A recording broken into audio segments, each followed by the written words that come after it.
Welcome to The Explainer. Today, we're diving into how your brain can be tricked by your own senses. We're going to start with one of the most powerful and honestly mysterious of them all, your sense of smell, and see how a simple scent can actually lead to some pretty dangerous places. So, it all starts with something you've probably experienced.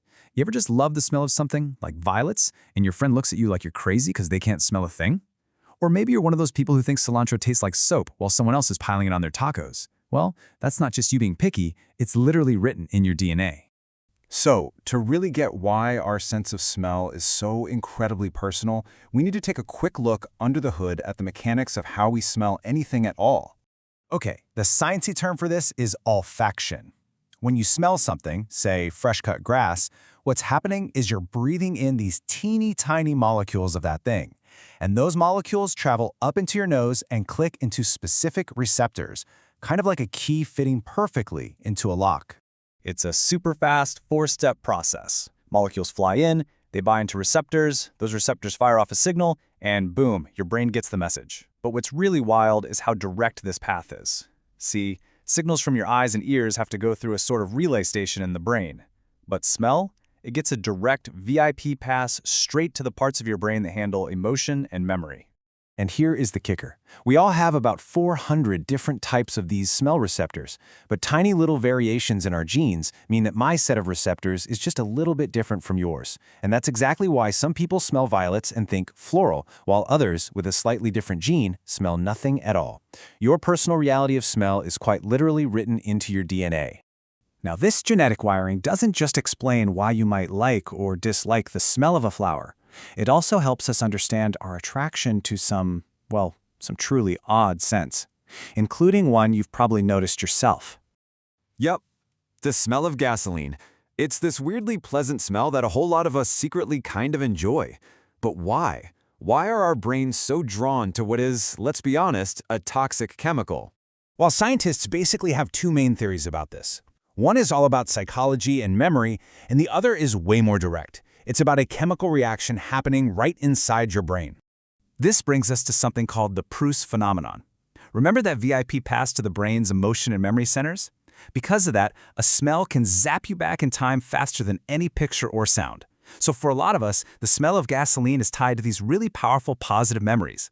Think summer road trips, weekends on a boat at the lake, or even the freedom of your very first car. But the second theory is pure chemistry. Gasoline has a compound in it called benzene, which actually has a kind of sweet smell.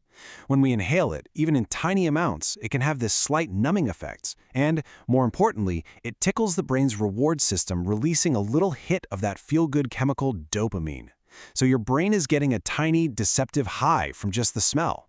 And that idea of a deceptive reward is so important, because it's right at that point where a harmless quirk, like enjoying a weird smell, can spiral into a really dangerous clinical disorder.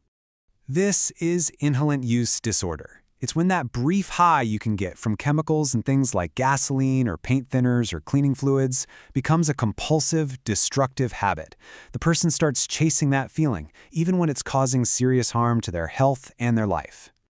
Now, 0.4% might not sound like a huge number, but you got to remember that translates to thousands of teenagers. This disorder hits adolescents the hardest, partly because the stuff they use is often cheap, legal, and easy to find right in their own homes.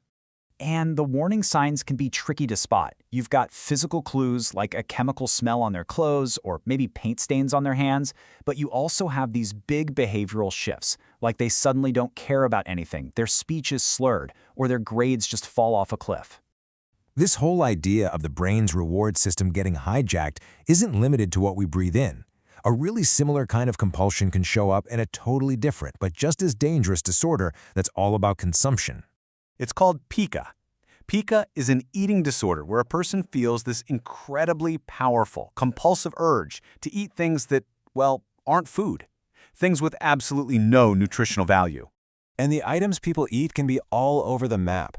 Sometimes it's things like dirt, clay, or ice, which actually have their own clinical names, but it can also be far more dangerous stuff like paint chips, which can have lead in them, or hair, which can create huge blockages inside the body. And the danger here is it's obvious, and it's severe.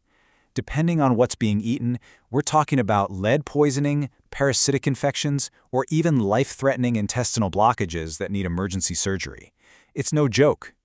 So what causes something like pica? Well, it's really complex, but it's often linked back to one of three main things. First, it could be a nutritional deficiency, where the body is just desperately crying out for minerals like iron or zinc. Second, it can be linked to developmental conditions like autism. And third, it can be a way of coping with really severe psychological stress or trauma. Understanding these different root causes is absolutely critical because that's what determines the right path to recovery for people whose own bodies and brains have been led down these dangerous paths. The treatment approaches have to be totally different, tailored to the disorder.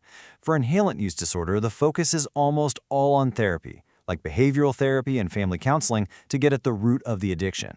But for pica, the very first step is often medical. You test for and fix any nutritional problems. Then, and only then, do you bring in behavioral strategies. So it's pretty amazing when you think about it. We started with a simple question about the smell of violets, and from there we followed this thread all the way to our genes, our memories, and our brain's incredibly powerful reward system. What starts as just a simple sniff can reveal the complex, and sometimes really vulnerable, wiring of our own minds. Which leaves us with a final, really important question to think about. Our senses evolved to help us survive, right? They're how we experience the world. But what does it mean when those very systems, whether it's through a deceptive chemical high or a confused biological craving, turn against us, and the reality they build for us actually becomes a danger to our own well-being?